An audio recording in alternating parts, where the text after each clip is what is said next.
How was it? How was what? The weekend and your party night? Didn't you go out and I now did. you're like really, really nice, tough mafia boss style best friend? You're not gonna believe it. I bumped into him again. Twice. So yeah, I came. We went this one hip hop bar that was okay, and then we went to a club afterwards. And then at the club, he was like the first person I saw, and we locked eyes for a little bit too long. And then I sort of realized maybe I should just go say hi. And so I said hi, and I'm like, hey, I think I called him Charles in the episode.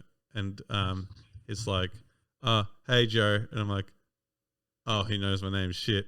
And I'm like, hey, I'll be real. I'm sorry about the Philly stuff. I was a bit drunk. I was having drinks and I came over and stuff like that, you know. He goes, no, all good. Don't worry about it. You actually got some all right footage and whatnot. And I'm like, just so you know, dude, we actually met years ago at this thing. He goes, yeah, you were the guy at Under Shelter Sessions and you were doing this and that. You're this guy's mate. I'm like, yeah. And so we had like a bit of a friendly chat. And so left on good terms. But yeah, it was for a minute I was like, oh fuck. Yeah, the CIA. I know CIA is. I caught him now. Oh, it's okay. Yeah, you can record now.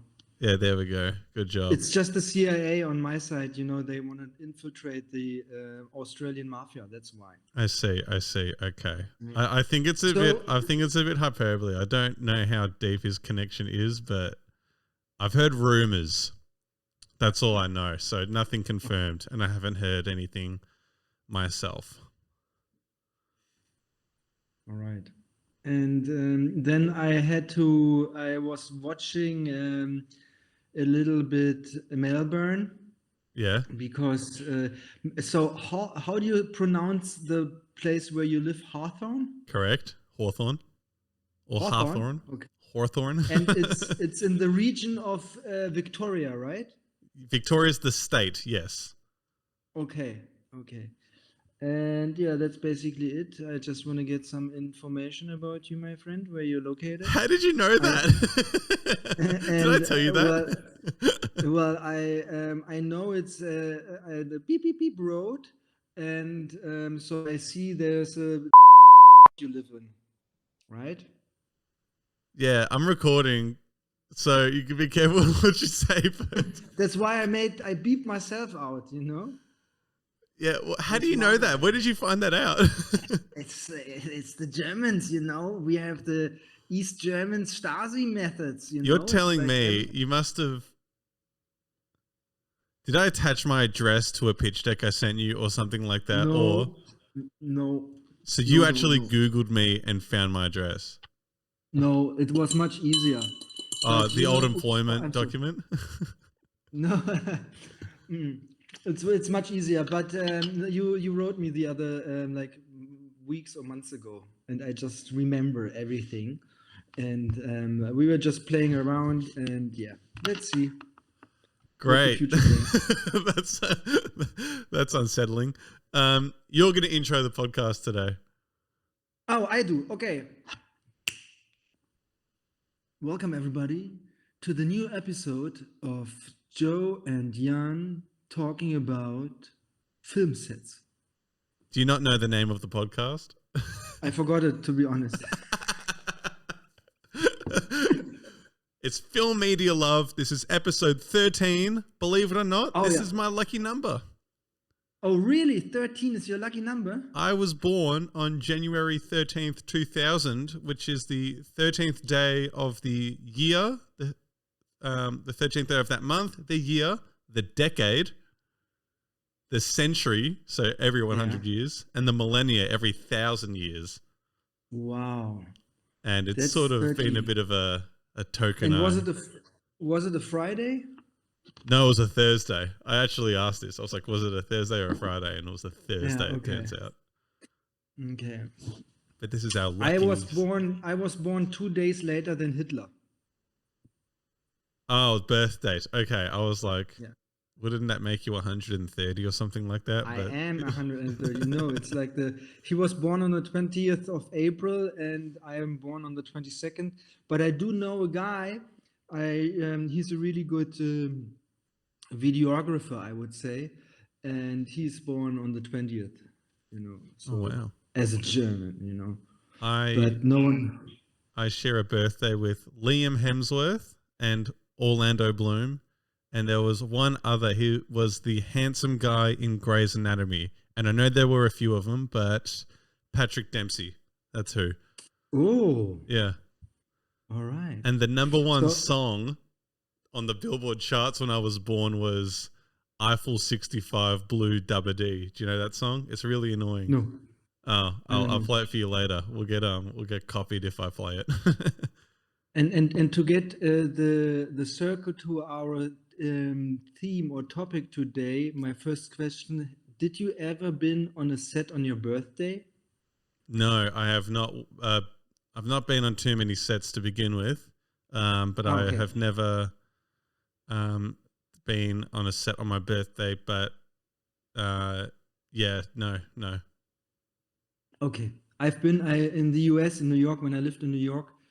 I was doing art department by that time. I was really bad in art department. I still am, but this art department was my side job on that set. I was the second assistant director, and I got promoted because I was quite doing a lot and I had a lot of fun and I was good for the team.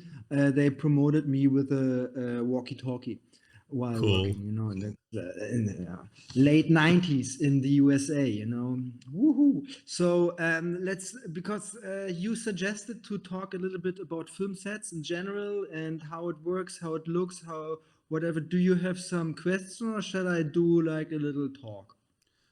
We can do a bit of both, but I think to start off with, I want to break the audience's perception a little bit on sets because I think there's this whole mindset that because there's lots of people working in a creative field on a film set, that it's actually fun and it's a great place and exciting. And it is all of those things, and all the people there are passionate. They want to be involved and they're there. But the thing that we have to remember about film sets as well is it's a business and it's actually a workplace on top of all of those things. So the same problems that can happen at your desk job, strangely enough, can happen on a film set. And, of course, there's different variables and whatnot. So I sort of wanted to talk a bit about there's the expectations of a film set versus the reality. And Jan's had a lot of experience on various film sets. I've done a couple, but I was an extra in 3 films, and that's the closest I've been. But they were all very, very different. So Yeah. yeah. And it's changing. I mean, the things when I started out on film sets, we were shooting with film, actual film. There was no digital thing at all. Right. So this is the big difference because in the camera department, you used to have the DOP, director of photography. You Mm-hmm. still have it. Then you have an assistant, camera assistant. Then you have a focus puller, and then you have a loader, a camera loader. Yep. Usually those 4. This was in the old, when you shoot with film, you need those parts. The camera loader is very important, and this is dying, or unless you shoot with film, with 16 or 35 millimeters. These are Mm-hmm. the how big the film is. And usually nowadays it's like 35 millimeters used to be always the cinematic form we know from cinema. And 16 millimeter was more for documentary style back then, or for when they were filming live events like football or some stuff like that, because it's the older brother of the 35 millimeter. They first developed 16 millimeter, then 35 millimeter, and Mm-hmm. later on there was 17 millimeter for all the big cinema screens. May I ask, is 16 millimeter still cheaper than 35, or Yes. yeah, Yes. by like half It's price, by a quarter, like, or I don't know. I don't Okay. know the prices anymore. The last time I was shooting, it's really, really long time. I would say like 15 years ago, 10 years ago, we were shooting with film.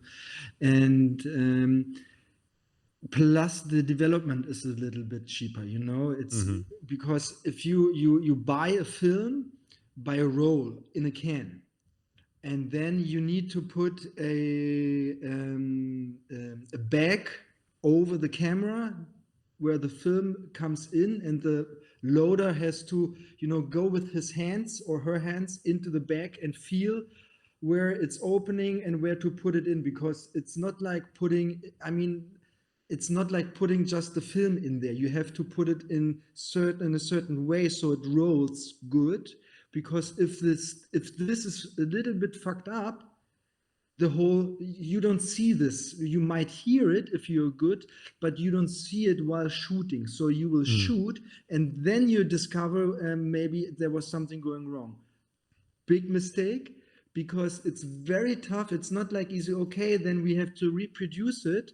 Everything has to be reproduced. So the whole cast, the whole scene has to come again. And that takes time, you know. And isn't it also a case where with old school cameras and film, you can only record for like a minute and a half and then you would run out of film, and that's kind of it. Yes, So, yeah. yes, it depends how big the mag is, the magazine Mm-hmm. to load the film. It's I think there were like 70 meters and 120 meters. I don't know. I'm not a DOP, so I usually just they tell me, okay, Jan, we need 10 cans, 15 cans, and then I calculate it. You know, I used to calculate it back then, but and then the development, and then after the development, the digitize it. You know, and this is a very, very big process where the DOP is a lot of involved, and the main lighting guy, you know, to set the light, and they, because if you shoot, and this is changing a little bit for digital too, but you need to know how the colors used to shoot with. If you have a red light, for example, and a blue light, you need to know this after, when you develop the film, where to push it, you know, a little bit Mm, chemistry and stuff like that, so you get the right colors out. Nowadays, when you shoot digitally, you have a LUT, Yep. and it's a flat, it's really flat, because while shooting, you know, it looks like you watch the film throughout a window with this, which is kind of milky, you know. Mm-hmm. And that gives us in post-production the opportunity to pull on each color the way we want, Yep. you know. And so this is, but this is something just for teams, because I don't want to go too much into details, because on set it's very important how big the team is. Yep. And one thing is, for everybody out there, film is a cool thing. Everybody is like, dude, yeah, bomb, let's shoot something and it's easy, blah, blah, blah. But on set, it's a big, big hierarchy. You know, the director is the one who is basically answering every question and having the plan, and has his production or assistant people to, because the plan is made before shooting, right? Yep. The shooting plan. And we can forget about this, because it's just today, it's just about on sets. Yep. And because on set, it's a very thing, there's what people don't know, there's a hierarchy. And then I want to quote my parents, because they came once to my sets, and they said, Jan, we don't understand. It's like, when we watch you working, everybody is like talking, da da da. Some people are running around, and then someone is shouting, action! And then for 30 seconds, everybody is concentrated and focused, and then everything is like da da da da da again. Yeah. Because then they hear cut, for example, and then the scene is over, and everybody's talking. But the thing is that it looks, for people who don't are in the set, it's like everybody is like just like standing around and doing small talk. But this is not really the part, because the thing is, like, a set has to work in chains, you know. If the actor is coming late to set, he will be late in the wardrobe, he will be late in makeup, and then you will be late on the first shooting, on the first clap. We always say the first clap, we start later than we want to. And this is for us producers bad, because we know we might run in overtime. And overtime means money. And overtime means and overtime means on a film set, when it's like easy to have one shooting day, then the overtime doesn't matter so much. But if you have several shooting days lined up in the week, usually 5, then you have 2 days off. And then when you shoot fiction, you have maybe 20 shooting days, you run into problems, because the teams I think in the Western world, put it this way, it's labor, and they are usually organized by unions. And when you have a union day, like for example in the office, when you work from 8 o'clock in the morning and you have to stay until 9 p.m. at night, then you go home for an hour, you hit the bed at 11, you want to sleep, you need your 6 or 8 hours of sleep, And in film, you don't have that, because you have shooting time and working time. The working time starts, for example, for the lighting department, when they sit inside their lighting trucks. And the lighting trucks is usually either at the place at the rental, or if the lighting truck is already fully booked and has all the equipment in there, it's used to be in a parking lot where you have security there. Yeah. This is where you pick up and from that minute, the clock is running. So you as a producer, you need to know, okay, my lighting department and then my camera department, they need to pick up the equipment, so they start their day at 6. That means, because if they sit at 6 a.m. in the morning in the truck, and they drive for 1 hour to set, it's 7. Then they are setting up, and they need to set up usually for 2 hours, so you can start around 9 a.m.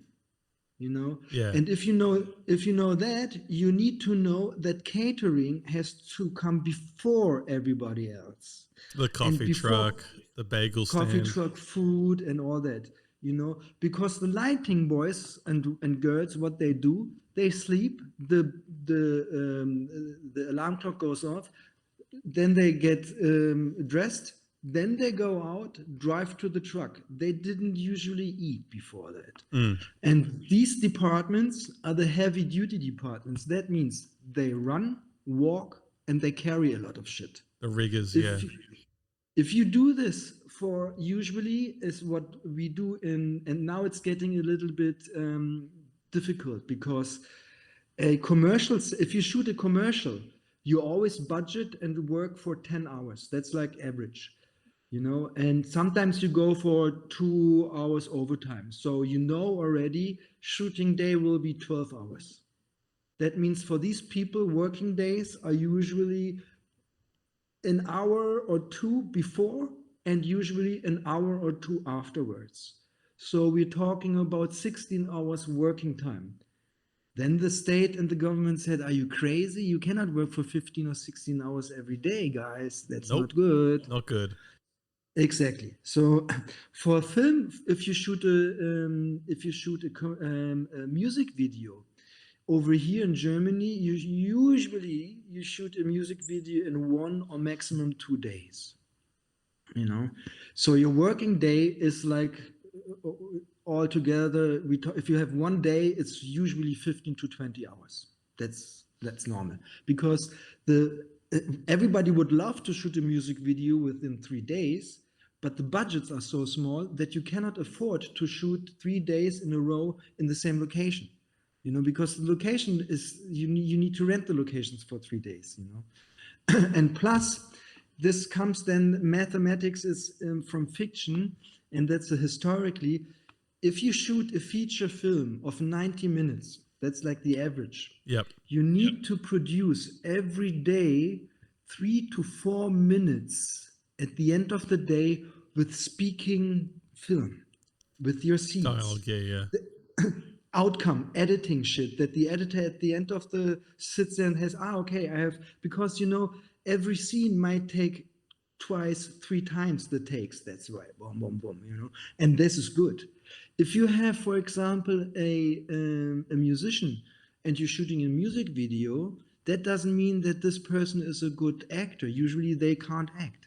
That's why you need to produce more takes Do you of every remember, scene. speaking of music videos, I just got a flashback. When we were working together and we were looking at projects for a pitch, we found a Dua Lipa music video, and I think it was Calvin Harris, and it was the craziest music video ever. It had lots of VFX, but it's like she's on a tropical island, it's 80s neon theme, and there's a car over the top of her. But then it would cut to the other singer in the music video, and he was at some type of burlesque jazz club type thing. And music video production and sets must be absolutely wild. And the fact that, as you're saying, they get it done within 3 days is just even more of a miracle, because I think of some of the crazy music videos I've seen and I'm like, how the hell did A, someone come up with this? B, did they plan it all and get it together, probably with a shoestring budget? And then C, just execute it all properly and like... Yes, that's why it's, it's the pre-production is a very, very important phase in production. Absolutely. For shooting. And you make plans, and you really, like, you go in details, you know where the next pharmacy or hospital is on places you've never been before, because you have to, get everything done, in case something happens, you need to know which road you take when you shoot in the fucking forest, and all these things. And then, on a day like this, right now we have end of August, and usually we have summertime, but then, it's a rainy day. And when you wake up in the morning and you know that the night was raining, you might get troubles getting your 7.5 ton truck with equipment into the fucking forest. Yeah, a little bit. And 1/3 of Germany is forest, believe it or not, guys. So yes, and this is a big thing, because if the truck is not driving all the way to the set in the forest, you need the people to carry. And I mean, then people take things in their hand and they walk. And try to do this on a sunny day with friends when you are out there. This weather takes a lot of energy out of you. And I'm not talking about the sunny day where make a little pause or break in the sun and have a cigarette, and then you're back in there. No. We're talking about a rainy fucking day where everything is cold, and you just walk this path for five times. You're dead afterwards. Yeah. And when the team is dead, no one works on set. And then another thing is, what no one tells you is, on set, the most important part is the chemistry inside the team. Yeah. Because if the chemistry is not working, the film is not working. And these little things, for example, when I was shooting here in Germany, this very well-known series every Sunday, it's called Tatort. I was doing set and recording guy, so I was there basically to give my position was to organize everything until the people come on set. So I had, for example, to organize the pickup for the main actress, and then the main actress came, blah blah blah, with the time, makeup, wardrobe, and stuff like that. On the first day, wardrobe told me, Jan, I need 20 more minutes from now on for this actor. Please get it into your calculation. I said, why do you need 20 minutes more? Or 15, I don't remember. It was something like that. Yeah. She said, well, it's fall and our actress likes to have warm shoes. So I need to heat up the shoes with a hair blower. And each shoe takes me like 5 to 7 minutes. And I have 2 shoes. So 10 to 14 minutes, I need more time. If you don't do this, when what the fuck? Yeah, you say, what the fuck? I am baffled. Warm shoes. Do you know what Ugg boots are? Yeah, but the Ugg boots are not, it's not about the foot. It's about the shoe. Because the shoe is part of the wardrobe. She wears, the Oh, actor is professional. She came with Arc boots. She had warm fucking feet, She's probably sweating as hell, But the shoe was cold. And when the shoe is cold, the actor is not happy. was And it when the like actor is not, was it a type of thing where it was very, were the shoes important? Like, was it an you never ice see the skater? shoes. Like, No, you don't see the shoes. It's just the feeling. It's oh just on the God. same set. I had a director. He requested me to pick him up every morning to set. And I said, and the production manager, head of production, came to me and said, Jan, sorry, but let's do it this way. You get the nice car. It was a big Mercedes, and you pick up in the morning our director. He requested you. Wow. And I said, okay, well, and he says, yeah, and your fault. I said, why? What did I do wrong? He said, no, you didn't do anything wrong. But the one day you picked up the director in front of his hotel, was it? I think, yeah, he didn't live here. In front of the hotel, he is always sitting in the back of the car, not on the passenger seat next to the driver. He always sits in the back. Yeah. The door was open. You opened the door, and when he came out of the hotel, he was just walking inside the car and closed the door by himself. He liked that. He requested this. The other driver didn't do it. He had to open the door by himself. Wow. These divas Yeah. that you have on set are ridiculous. There was a Yes. study that my mum and I talk about a lot, which was they found out that in a team of people, one toxic person is worse for a team than a whole team of underperformers. Yes. A whole team of Yes. underperformers will actually create a product. One toxic person will just kill the morale. And it was in this very interesting graph of performance and personability. And so, like, high performance, good character, high performer, we always want them. But we actually have lots of metrics to measure performance, but not many measures to metric people's character and stuff like that. So we often end up bringing in people who are really great and stuff like that. And especially in our creative business, we actually want, if Robert Downey Jr. is the best actor for Charlie Chaplin, and he grew up on film sets with his father and a bunch of other people who were hardcore guerrilla filmmakers, and they do lots of research, lots of planning. And he would research Charlie Chaplin, and he knew everything about Charlie Chaplin, and was apparently, rumor has it, quite annoying on set to be with, because he was like, well, during this time, Charlie Chaplin was going through a divorce, and so you've got me, acting all happy and stuff like that, but deep down during his life, he was actually experiencing something quite tragic, and so can we do this, this, and that, and change the dialogue? And so there's that sort of stuff, and there's the creative efforts and whatnot. But if I learnt further on that Robert Downey Jr. needed this, and that, he liked the fact that someone opened the door for him and whatnot, and probably does. There's probably all these luxuries that these divas always like. But I think there's a point where certain people lose focus on the creative vision of what's going on. And once you lose focus and you just want your luxuries and your amenities, I never know how to say that word. Anyway, like your bonuses and stuff like that, and nice things to make life fun. You sort of then you're fucked. Yeah.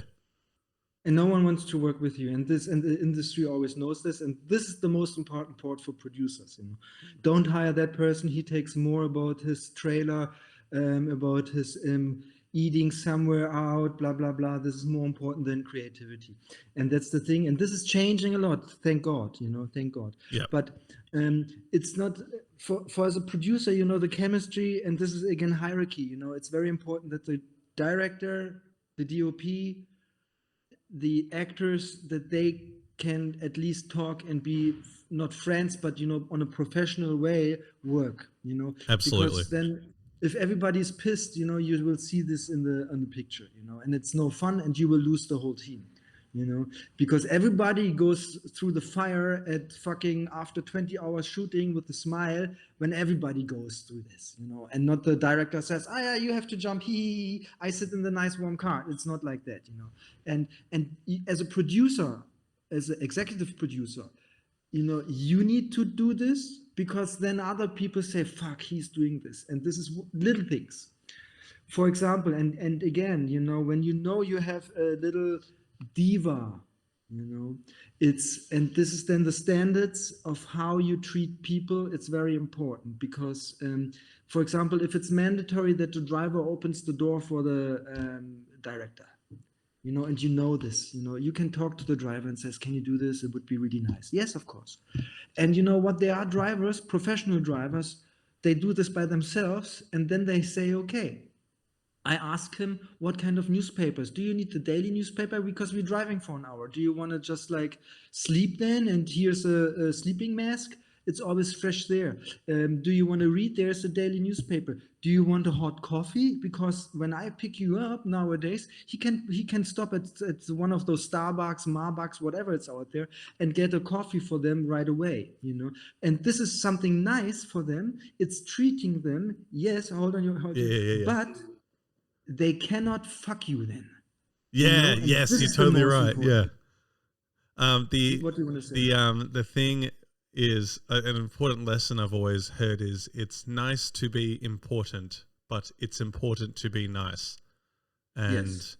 Yes, I exactly. think you'll be very surprised by people like drivers, assistants, and stuff like that, what you can learn, because it's an interesting dynamic because an assistant or a driver is being nice to you, but in a way they're kind of being paid to be nice and stuff like that. But of course, you know, they're providing a service as well. They're helping you with whatever you need in terms of an assistant, and a driver's getting you from place A to place B. And it doesn't cost you anything to also be nice to them. And you'll be delightfully surprised by what you can learn from people and how they can get Absolutely. involved. But if the driver's going to be like, I think the creative choice of having the dad jump on the bed with the kids is a bit of a weird one. It's a bit like, huh? Exactly. But you know, it's like you said, you know, they get first of all paid being nice, and then it's a very big learning for everybody in life to foresee situations. Where do you want to go? Yep. You don't want to go in this way, so let's do everything to obey this way. And that means sometimes you need to jump over your shadow, we always say in Germany, you know, to say, okay, swallow this shit down. You know, usually you don't want to open, or you don't want to heat up the fucking shoe, you know, in the morning, but make it fun, you know. And that's the good part about film people. This Just is what ask they her. say. Just ask the actress today. Are your shoes warm? Over the loudspeaker. Can I just confirm as well before action? Is Yeah, but Maggie's this is then shoes warm? She likes her shoes warm. yeah, but this is then difficult, you know, because then you put the person out in the spotlight, and then they don't want that, you know. That's It's true. just a little secret between her and the wardrobe, and then the wardrobe between the producers, because they need to know that it takes 15 minutes longer every day, you know. It's nothing bad, because then you need to schedule just the actor earlier, because she wants to have warm shoes. The wardrobe or the stylist is there anyways, you know. So let's put it then back on them, you know. It's the same thing, you know. No director will, if you tell the director, can you do this extra blah blah blah for me, they cannot say no if you treat them well, you Yeah. know. And that's why so important, the catering is so important. And this is where I come back now to set. We said that the catering and first of all, the production assistant, someone is there in our early, just to take care that all the parks, because when you shoot on a set, on a daily set, on a regular set, we always say it's like a 7.5 ton heavy truck for lighting, and a smaller truck for camera. Then you have the catering car. Then you have the janitor for the Just set. for, Yep. for for the set. And these cars come early. And if you're shooting inside the city, you need to block the parking spaces for them, you know? Sure. So we talk, and these are just those cars I mentioned are not like producers, are not maybe the DOP. Some DOPs are driving by themselves. I'm the guy, boom, I drive my car in the morning. I want to get blah blah, and you know you have all kinds of cars. Then maybe you have drivers picking up the actors, the clients, whatever, you know. So you have 3 drivers there. So it's easily we talk about the truck, the electric, the car for electrician is like 15 meters plus open thing. So we're talking about 20 meters space. So it adds up to say like 100. You know, 100 meters of parking space in the city. So usually, you know, when you shoot here inside, and my street is like, the area where I live, it's the city center here in West Berlin. Nice houses, big apartments, lots of people who like to shoot there. So you have always like you need to block in Germany 72 hours before when you need the space at Monday 6 a.m. 72 hours you need to block it before. What? Yes. Why? That feels very over the top for some reason. 72 hours are 3 days. So yeah. if I live here and they shoot in my apartment, I have a car. I have the right to park there. Oh, I see. Yep. But if I come out in the morning and my car is gone, it's not right. So the normal person who lives there has the chance for 3 days to get out the car. Yeah. Otherwise, the set PA is there at 5 o'clock in the morning, sees, fuck, here 2 cars. They call the police department, or in Germany, the Ordnungsamt. And then they say, okay, guys, there's a car, blah, blah, blah. And then usually they come and then they find out either the person who belongs to the car. So they give him the chance or her to come down in the morning at 6 o'clock, you know, to drive the car out, because there were 3 days, the fucking sign there saying at Monday, 6 a.m. it starts, you know. So, or, you know, the people are gone. They're on vacation. They don't know that there's something in there, you know. Are there lots of film sets just on the street in Berlin? Or is it like, really? Because I would say in Melbourne, it's not too common. It's quite Berlin expensive. Is a shooting city. Berlin is a shooting city, yeah. You know? And there's all kinds of bureaucracy involved, but it got better and better. So it's easier for everybody. Oh, that's good. You just need to follow some rules, and usually you get everything done. If you're prepared, you know, it's no problem. But let's jump back to our Monday 6 a.m. starting, you know. So catering comes in. They make breakfast, you know. And the production assistants are there. Everything is running, you know. Usually they wait for something. It's always waiting, but it's not waiting where you stand like that. You need to wait for another person to bring the car to park it, so this car can, you know, then start opening the wardrobe or the electrician, and then the location is open, and, you know, first things get moved in, you know, so the lighting guys can build the whole films, the whole lights in there, the camera department, art department, you know, and all these people, they are working early, you know, and they're working with tough stuff, you know, heavy stuff. And for example, it's, if you are, okay, it doesn't rain so much, but my windows are open. Joe? Okay. Are you doing something on your mobile? No. Okay. It looked like it. You have my undivided attention, yeah? I haven't been talking very much, and I should have had a coffee, I think, an hour and a half ago. So no problem. No problem. You have my undivided attention. All good.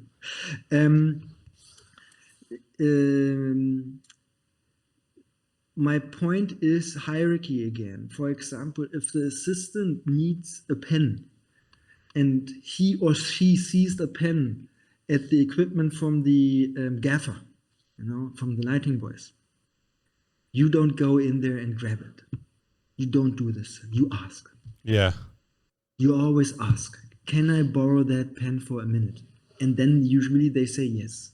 And if you have people like that, and this is the chemistry, this is the good power of working in sets. If you have people who are just saying, yeah, but there's a pen and I don't know, I don't ask them because I don't see the gaffer here, no, do the effort, because the people will understand that you are nice. Yes. Can I tell you one thing? When I first did videography and I had my backpack with my camera, my gimbal and all that sort of stuff, I had, I think it was 40 black pens and 5 black Sharpies, the permanent marker type things. Within a year, they were all gone.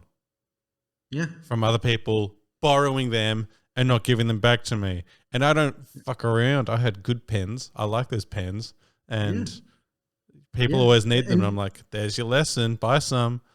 Yeah, exactly. And you can always tell them, and people do tell them. Sometimes it's like you have people who fucking bark at them, and then they say, okay, yeah, I'm sorry, But this is what I mean. The other thing is, and this is what I do, when I come on set, usually everybody's working for 2 hours at least, maybe 3 hours, And then I come in, I get usually picked up by a driver or drive myself. And the people don't know me, they've never seen me because I'm talking only on phone or in meetings with the heads, director of photography, director, gaffer, blah, blah, blah. But the gaffer assistants, they don't know me, So what I do is, on the very first thing I see the people, even the production assistants, they don't know me. Even in production, they come into the office. What they see is my back of my head and then blah, blah, blah, talking like that, being in stress, always loud, always, on the edge. If it's hectic, it's like that. Yep, absolutely. And then they don't, then they hurt me. This is the guy, yeah, okay, because the EP or the owner of the film production is paying their salary. At the end of the day, it's me paying it, Yeah. So, and for me, it's very important, even if I don't know the people, I come to set and every person I'm seeing, I say good morning and shake hands if they have an open hand, because this is, and some people are like, and then I say hi, I say good morning, I'm Jan, the EP, or I own this company, or blah blah blah. Usually you say your name and your title. So they know. Who's this person? Because on a regular set for commercials, let's say commercials, and let's say 100,000 euro shooting budget. And that's not a lot. That's like average. In Germany, you say it's 120 to 150,000 euro for one shooting day, And when you go further east, you might drop the same quality, the same everything. You produce it not in Berlin, but for example in Ljubljana in Slovenia, you can come down to 90. So instead of 120, 130, you talk about 90,000. And you shake, basically it's, why did I say this with 100? Oh yeah, because of the amount of people, on a set for commercials, we talk easily about 30, 40 people without actors, just the team. And now you have to stop recording because I have to close my windows. It's fucking raining. No worries.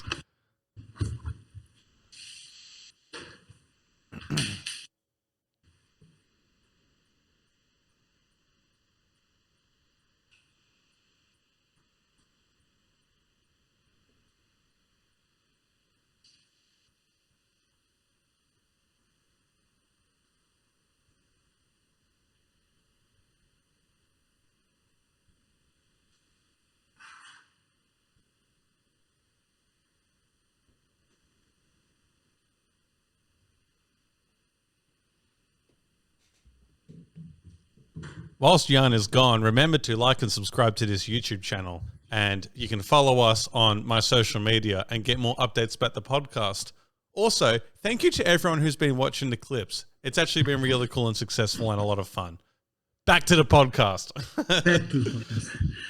So it's if you manage about like say 30 or 40 people on set without the actors, um, you of course you cannot know everybody beforehand, and usually you work with a lot of freelancers, you know, and if you give them the feeling they're important because they are important, you know, if the cook is bad, as a producer, you get tons of shit every day by everybody. They'd say the food sucks, Jan. Yeah. And then some people say the food sucks, I don't eat, Jan, because it's so bad. Bring other caterer in here. Tomorrow, I don't want to see that person. Big problem. Big Huge. problem. You know, so you better start at the beginning to be nice, because then you oversee the whole clouds, you know, because Yeah. it is a lot of shit going on, and you need to be above the cloud on a blue sky, and then you can manage the problems. I actually wanted to ask about that. You brought it up earlier, and it's good that you've mentioned it now, but you talk about being stressed on set, and especially in a producer position, there's a lot of management that you have to do. Your hair looks great, don't worry. Thank you. It's logistics, it's creative, there's all sorts of different departments. And with my shoot coming up, I'm a little bit stressed and anxious about it, but I kind of just wanted to ask you, even though this is a production of, I think, 8 people in total being around in 2 locations, rather than, as you're saying, at least 40 people, how do you handle the stress and anxiety, and what do you do to like cope? Try, and this is impossible for you as a beginner. Try to get automatism in there for yourself, and that means that you need to have little things who work. Yeah. Because throughout the shooting day, the majority doesn't work out after you plan it. So you need to be secure and easy, saying, shit, this doesn't work out. This cannot leave your mouth. This has to stay in your head. Yeah. Or and because if you say, fuck, I don't know, everybody else gets stressed out.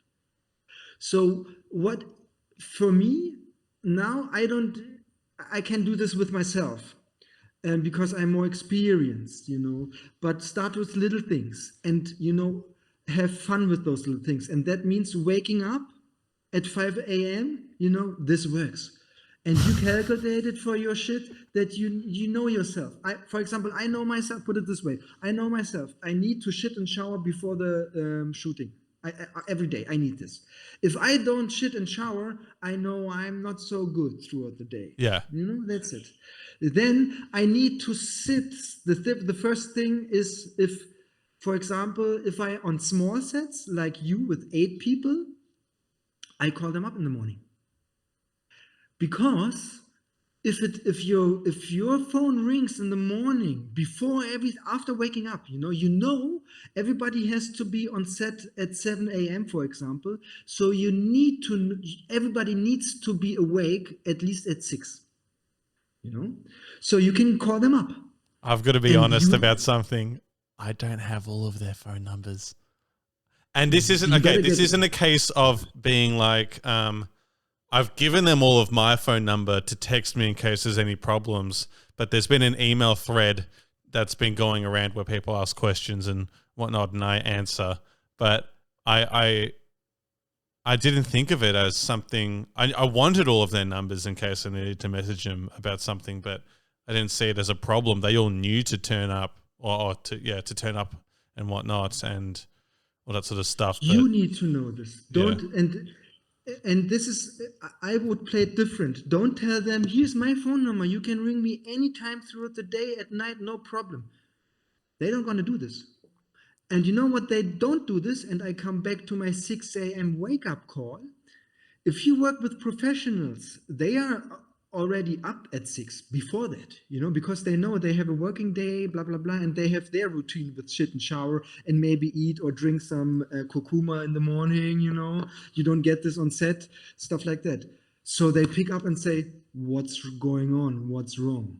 And then you can say, nothing, wake up call. It's a sunny day. All I want to say, happy day. I see you in 1 hour. Ciao.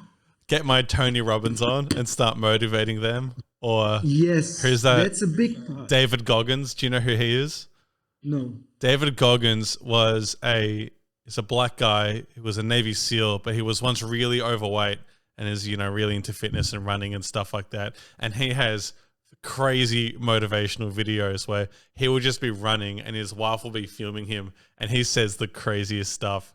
It is actually really motivational to the right people, but it's a bit of discipline that is only the 0.001% that he has. And the most famous clip is he's doing bench presses with Navy SEALs and he's like lying there and he's going back and he's just going, who's going to carry the boats? Who's going to carry the boats? So you don't know me, son. It's like the craziest of discipline and motivation I've ever seen. And I'll send you the video after this, but it's nuts. It's maybe this is too far. You don't need to do this. It's just to think, to give everybody a good feeling, Yeah. And plus, you are the producer. If there are last minute changes, you have to take them. Nobody else. Everybody will say, okay, what's the solution now? Joe? And if you don't have the number of everybody because you woke up in the morning and your weather forecast was a blue sky, sunny day, and you wake up and it's raining like cats and dogs, you need to call everybody up. Yeah. They won't call you. I wouldn't call me. Fuck no. If you don't know them. Maybe if you have you are 20 something, you go partying out on a Tuesday. Yeah, I just go for 1 beer. Suddenly you have 6 beers, at that night. And yeah, I can do this, no problem tomorrow waking up. You do wake up in the morning, no problem. But your fucking head is like that, Yeah. And then you might need a little time not to talk your boss right away. That you are waking up and say, hey boss, over here it's raining, Stuff like that. You don't know them. Or you have a pothead, and he's smoking in the morning and he's like really easy. You hear this. That is actually, the more you're saying this, the more, and I'm trying to relax myself about this. I actually haven't worked with all but one person in the crew before. And we met all of them. I did this. Here's the pre-production I sort of done. So I had 3 meetings with there's a host involved in this show. So I had 3 meetings with him. And we chatted about the idea and the concept and what we feel and refining it.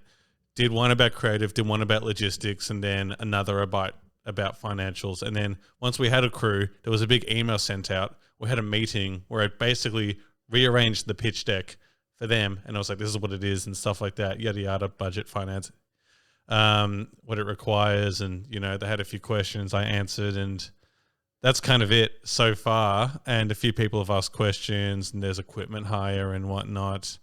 But yeah, obviously there's a few more steps and details involved. Get to know them. You talk about the crew are 8 people plus you, right? Yeah. And these are all the people involved. So you have 9 people. Yep. Including you. So even if it's now too late to set up a meeting or you don't have money, usually you have a little warm-up party in a cafe or something like that. You don't have the money for this. Maybe you set up a Zoom meeting and then you say, listen, guys, we haven't worked together. I'm sorry. And it's not about the work. It's about us now. I want to steal you 30 minutes of your life just to get to know each other, or maybe 15 minutes, Maybe it's enough time, And then if out of those 9 people, only 5 can do the meeting, the others 4, you will do everything at the beginning of the day to catch up that, because you 5 people, you are strong already. Yeah. You met already. You know how you look, and if you're honest to them, and honesty is the best thing, it's the best weapon you have. You know, you don't need to be a clown like me with stupid small talks, metaphors, blah, blah, blah, and everybody's laughing about myself. Then I fulfilled my job. You They flip laugh like a coin. You go from goofy fun to serious like that. It's actually quite impressive. I I don't know how you Thank you. pull it off. Yeah. This is just experience, you know. I've been like a young gun with you in meetings as a producer assistant.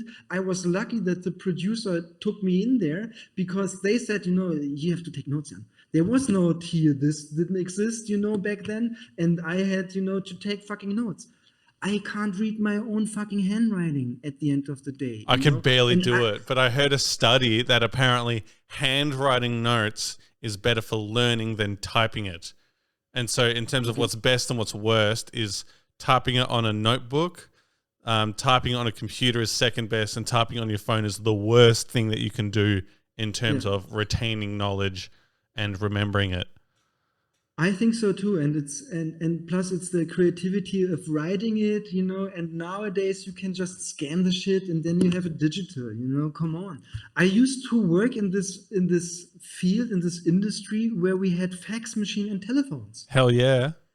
There was no internet to Google and say, okay, blah blah I'm gonna blah, lift up my chair. how to drive, what, whether we had to pay, I don't know the amount monthly to get the special weather report here in Germany or Berlin to make sure that we know the weather, you know. And how stupid, you know, it's like the weather you can't really predict it. Like what, 8 hours maybe, that's like really a good prediction, you know. But when you do pre-production or you talk about 2 or 3 weeks or 4 weeks or 2 months, maybe you need to know that, you know. So this is the thing, is be honest and say, you can talk to them and say, listen guys, I'm not the entertainer here, you know. This is one thing, you know, I make stupid jokes, no one laughs. They will laugh, they will like that because you open your heart to them, and they will always fight for you and the good people. And this is the way you see the bad people, because if they will take advantage of your open heart, and then you know for yourself, this is a stupid motherfucker, I don't want to work with him again or her. Hell yeah. You know?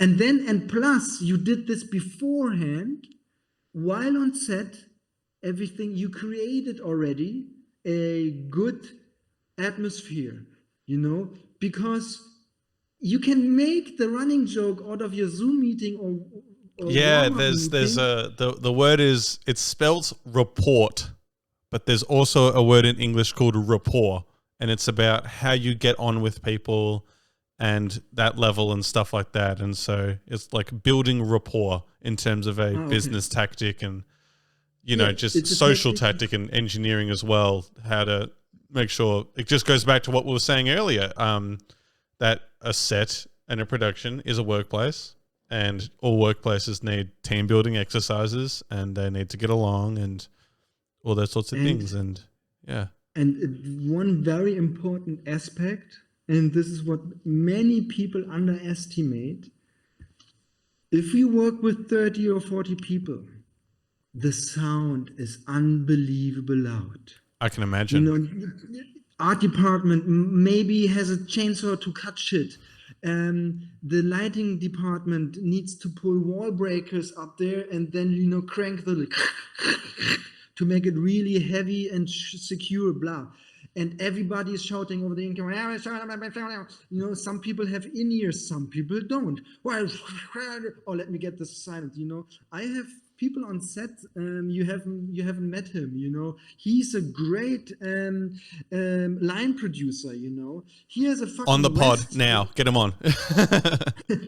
he has a West where he has 2 walkie-talkies. Overkill. Because he doesn't want to switch between channel 1 for lightning, channel 2 with art department, you know. And maybe he just needs to design, and this person is standing next to you when you talk with your client or your director. And what I always do is, especially with the client in commercials, because they are not used to sets like that, you know, and then they get really tiring at the end of the day or midday, you know, because of the sound. It's an overload. You're not used to it. You're used to it sitting in your office. Hopefully you have your own office, where you can close the door and you can fart by yourself, whatever you want to do there. Hell yeah. You cannot do this the whole fucking day, So you need to know this as an executive producer and say, okay, let's go for a little walk, You go only maybe you go for a little walk and it's like 5 meters or 10 meters already offset. It's much better, Do you hear the other? I can. Do you need to answer that? That's okay if you need to. I don't know the number. It's okay. Go ahead, answer it on the podcast. Do it. No, I don't do this.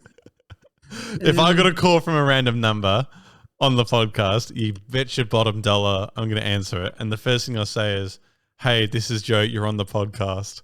And they'll shit themselves. They'll be like, what? No, it's let's see. I can do this when my mom calls. I would do that. Oh, okay. Anyways,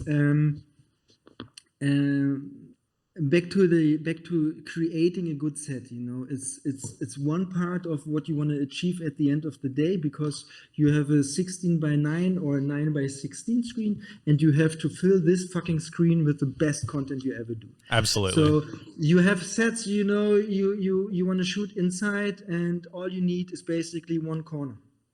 So you book the whole house for one shitty corner. I know, it's crazy. You have tons of things, and always, Joe, I know for you as an independent producer, you use your own money, but never go on the shooting day where the budget line is 0. Never. Because you need to spend money on shit you don't know yet. Absolutely. And if you have professionals which you want to work with who are experienced, the driver comes up to you, say, hey, Jan, can I have 500 euros, please? And you say, why? Why do you want to have 500 euros? Well, I need to put gas in my car. The director requested this ciabatta sandwich and the blah blah blah, and then I going to the pharmacy because the wardrobe assistant girl just did something with her ankle. And you say, what happens? Don't worry, nothing happens. Just I do everything. You don't have to care about it. Just give me 500 euros. You need to know that you need the money. And that's also where the trust comes in, because you shouldn't just give someone 500 euros, or the balls to go up to someone and say 500 euros is like, that's a bit. In Germany, it's like that. We have little paper blocks. They're usually blue, and they have 2 pages where you write the amount, the name, the purpose, the date. You get the signature of the person you give the money to. They sign it. Check. You give you give this piece of paper this person you gave the money with, and you keep it. Because if you work with 40 people on a set. Oh, it's an invoice. My bad. Whoopsies. Yeah. And I don't see you're frozen again. Oh no, am I moving? No, I think it's anyways. You lose the overview about the money. Always. Right. Okay. Always. So you need to have a piece of paper at the end of the day which reminds you person ABC gets 20, 50, 500, whatever. You need to know this, because on set your position is, not on your upcoming shooting, but when you are booked and you have a professional set, usually you sit as a producer. What I do is I sit in a chair in front of a monitor, and to my right is the client, in front is maybe the director, and all I sit there and look into the fucking screen and look into my client's eyes and hope he or she is happy what we do. If I don't see happiness, I ask, why are we not happy? They will say, Jan, I thought the yellow is not yellow. This is a different yellow. Can we have a different yellow? Then you say, yeah, no problem. Either you have an assistant producer next to you sitting, and it's like a fucking dog. I have to say it sometimes. These are the best, you know. When you Yeah. say, Jan, and the person comes here I am. What can I do? This is the best. Or you have a walkie-talkie and you say, listen, guys, can we have a different yellow? And then the director comes up and says, yeah, but this is the yellow, you know, Versace is using, blah, blah, blah. I made my story about this yellow is my yellow. And then the client says, yeah, I like the yellow. Let's keep the yellow. You know, Yeah. this is managing problems, you know, and it's even worse sometimes, especially in commercials, because you have a client and we have a so-called video village. There's a Yep. tent. There are like 5 to 6 chairs. And if you work with professionals, no one else sits there. Even if the fucking day was outside running for 20 hours around, no assistant sits there. No gaffer sits there on your chairs. I should clarify to the audience that it's not an actual village. It's just called Video Village because it's alliteration and it sounds good. This and usually in this village there's a tent. There's inside the tent there are usually two tables, one for the monitor to see what the camera is doing. The other table is for sweets, drinks. There are pens. There is Wi-Fi, and and then there are chairs. And sometimes you have heating in there too. You know. Oh, fancy. That's it. Yeah. Yeah, this is what if the client is not happy, the happiness doesn't go away. They always say, even in the fucking last editing day or online day, they will come, I'm not so happy. So what happens? We were so cold on set. I don't know. I see this. It's cold. And you, what the fuck, you know? It's these little things, you know, might ruin. I don't say it's always like that. These are the worst case scenarios. And I give you the tip. That's again your job. What I did, I was shooting in South Africa. I had 3 clients flying in. It was January, so summer day in Cape Town, right? Summertime in Cape Town. I had one guy, he came up, it was a chilly day, you know, that we were talking about 20, 21, 22 Celsius with the wind. You know, in South Africa, in Cape Town, you always have wind, you know, especially when you're on the windy side, you know, sometimes it's windy. You know? Really? Okay. And it can rain come always, you know, you live on the coast, you know, there was no rain predicted. Actually, the rain comes in and stays for 1 hour and goes. This is possible in South Africa. They do that, you know. So we had a heating inside, and one client said, "Whoo, it's hot in here. Can you lower this?" And the person next to him, his colleague, she said, "Wow, it's way too cold. No, let's leave it on." So then they said, "No, off, no on, no off, no on." So I said, "Listen, guys, do you have the coronavirus?" No. So I said, "I take care. Let's turn it off until it's too cold for everybody, and then we can turn it on again." So I went outside the tent. I counted to myself 21, 22, 23. I didn't do anything. I went back into the tent. I said, "No, it's off." 2 hours later, the guy who said it's too hot, "Well, now it's getting too cold. Can you turn it on again?" "Sure, no problem." I went outside the tent. I counted to myself 21, 22, 23. I went back and said, "No, it's on again."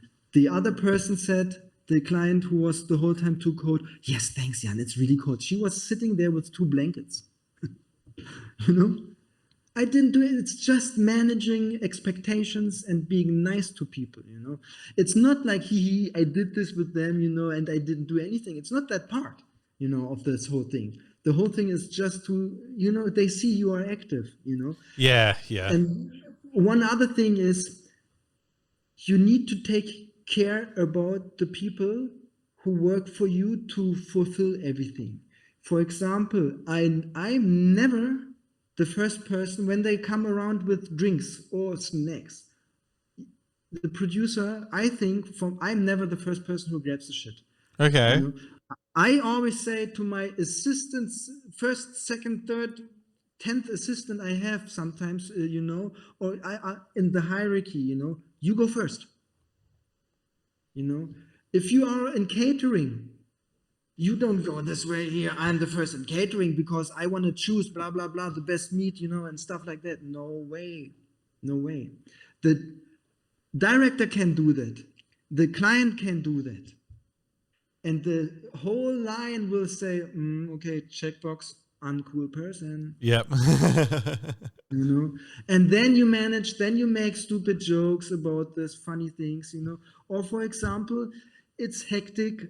You have 45 minutes to 60 minutes for lunch break,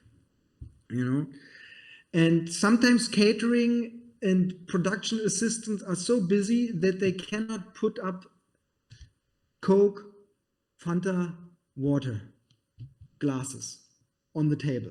Usually they have to sit there because all you go to the catering car and you say, I want meat, I want fish, I want vegan, I want mashed potatoes, I want blah, blah. You tell them or you take it by yourself. And then, you have your cutlery and you have your plate full of food and then you go on and sit on the table. Easy. Drinks. Where are the drinks? Fuck. So I can say, listen, assistant, bring me drinks. No problem. I can do that. But I can stand up and say, what do you want? I bring it. No problem. It is always nice. I do got to say, so when you're talking about that and fixing the heating and grabbing drinks and stuff like that, it is always nice seeing someone in a senior position still stepping down and doing, I guess, lower in the hierarchy type jobs, if you want to call it that. And a great example I saw of this a very long time ago was I was shooting at a music festival, and I was there on behalf of a company, and they were sponsoring this thing. I haven't seen it in Germany, but it's in Melbourne in Australia, where they set up this camera on a spinny pod and it shoots in slow motion. And so you can pose and whatnot and dance. It's at a music festival. And there was someone with an iPad and they say, what's your email? Type it in. And then you get sent a video where it speeds up and slows down and it's spinning around and you're doing all these poses in 360 and whatnot. But the person who hired me and was also in charge of a bunch of stalls that were there and filling it all out and running a lot of logistics, she was there helping getting people around on the 360 slow-mo cam thing.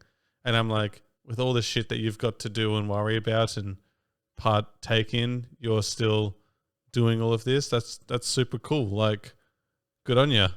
And so I always found that admirable. And, when you tell stories about that, I'm like, hell yes, that's the way to go. And I haven't been in too many leadership positions or higher hierarchy type things where I can see myself, stepping down for moments to help out the team. But I'd love to be able to do that and follow that example. Definitely because it's just like we said many times now, it's just showing everybody, you take care and you go further and you think even, be nice is very important, because we are humans and it makes much more fun for everybody when there are smiley, happy people on set, Totally. And I think there is nowadays there's less stress in there, But what never changes is, for example, when you fly into South Africa and you shoot with local teams, they are used to sit by themselves.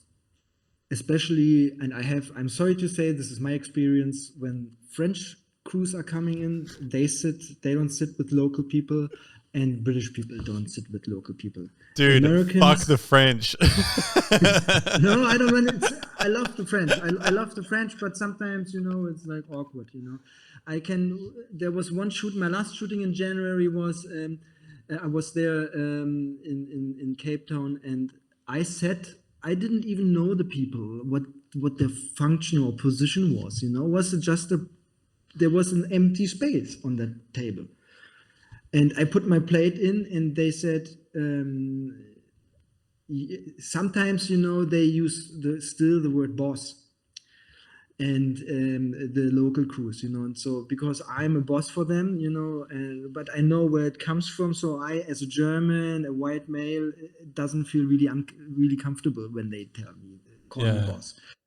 And they said, boss, this there's a nice chair and everything over there we put up here. I said, yeah, but I want to sit with you guys, The people, I tell you, I just sitting there and listen to them, with their accent, talking English, and they too talk much more English than I do. So I had the problems understanding them. And I always, excuse me, can you say that again? And you know how I am, when you make a joke, which I don't understand, that I don't understand the joke, Yeah. So I sit once, there and, the famous instance was like, this was twofold. I replied to a message on a group chat at our workplace with no whackers, WAKKAS. And that's in Australia. It means no worries, but it's just like a random piece of slang. And it wasn't just you, but it was like everyone involved was like, non-English speakers like, whackers? What does whackers mean? I'm like, oh, it means no worries. But even the English speaking people were like, what does that mean? I'm like, oh, not only is this English, this is Australian. yeah. Exactly, and if what I just to finish the story was that Sorry. one of those guys, I think we had 8 or 9 shooting days, and at the end of the day, at the project, they said, listen, because I'm hugging people, I say thank you every day after the shooting. Thank you for the day, and when it was a good day, you hug each other, blah blah blah, And I was hugging the people, and then they said, "Listen, it's really strange for us that a German is doing this, but we want to say it was really good treatment for us, and we are not used to do this, That's And I was amazing. like so touched myself. I was like, fuck, and it was really, then where it's just working with humans, and this is really rewarding with little things, on a daily, and stuff like that. And maybe it's 10:15 already, because I have to do some stuff. I think we are not finished with set information, so maybe we Part need 2. to have another part. But all I want to say is, when you start the day with shaking hands and saying your name and your position, at the end of the day, you will hug these people you've never seen before. If it's a good day, or if it's like your only shooting day, you say thanks and you give them a hug, blah, and and this is fulfillment. This gives you so much besides of your whole work. That's really and that's sweet. very important, because it's a people business, and the people will come every time, and they will remember.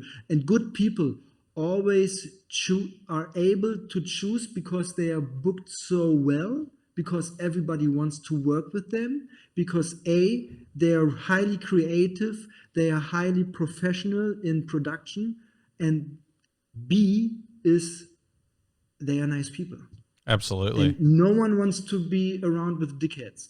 Not in partying, not in private family shit, and especially not in working. Because you work in film production if you're busy, and if you're industry, and if you say you're busy, you will always work longer during the day with strangers than seeing your family, and this is a very important part, I think, it's like bed time, it's when you sleep 6 or 8 hours of 24, that's a long period, so you better have a good bed you love, because if you sleep in a bad bed, you don't have a good night, Yeah, that's my totally.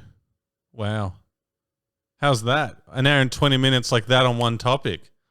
Yes, That's exactly. not often that we do that. That's not often, and I think this was more structured a little than the other episode, which we were kind of free floating. Dude, I used Mr. Beast in the thumbnail. You mentioned Mr. Beast once in the podcast, and I have him like in the corner, and within like the first hour, it had 8 views, which was like, in terms of per hour, that's way more than anything we've ever gotten. So we need to mention Mr. Beast now. Mr. Beast, we're talking about you. Your productions and sets must be absolutely fucking insane.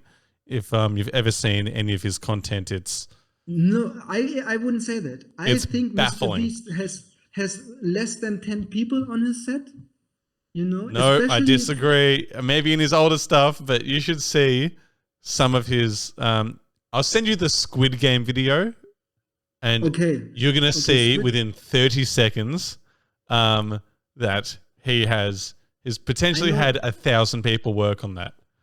Yeah, I know. It's the more success he got, the more people you can put on your set. But I think, you know, for me as a film producer, and that's Mr. Beast. I think he's not a film producer. You know, when you produce those shows where in the gym, you know, you have to hit the basketball. You know, I need 5 people to run that show. Yeah, you know? yeah. And then I make 60%. Profit out of it. Hell yeah. Anyways, Joe, I have to quit because first of all I have to go to the toilet. Second of all, I have some stuff to do today. But maybe we can line up another call this week too. Yep, absolutely. We can definitely look into that. Always a pleasure. Thanks everyone for listening, and we'll see you next week. Bye bye. Bye bye.